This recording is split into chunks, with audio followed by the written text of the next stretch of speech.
He has to redirect the rush and weight of water so that the heavy flow will power his ancient machine.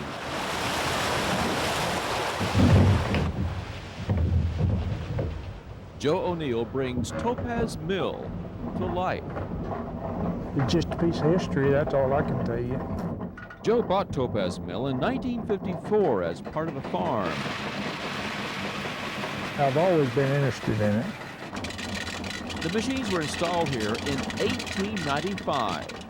And if ever there was an instruction manual, it's long gone. Joe learned to grind corn by touch. Okay, there you go. And the fact that any cornmeal is milled here is a tribute to Joe O'Neill's perseverance.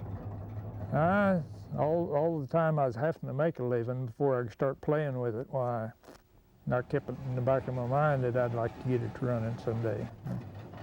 Just because I wanted to see it run. It wasn't, I don't think I'd ever want to make a tourist attraction out of it.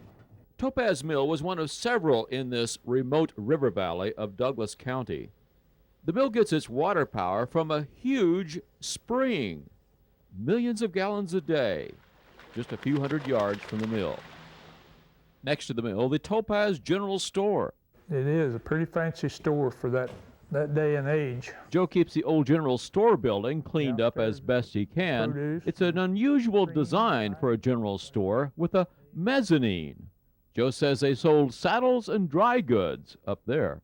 And in one corner of the mill building, a barber's chair. A haircut's a quarter, tonic 10 cents. But it's the millworks that intrigues Joe O'Neill the most. Over the years, he's learned the intricacies of how it all works.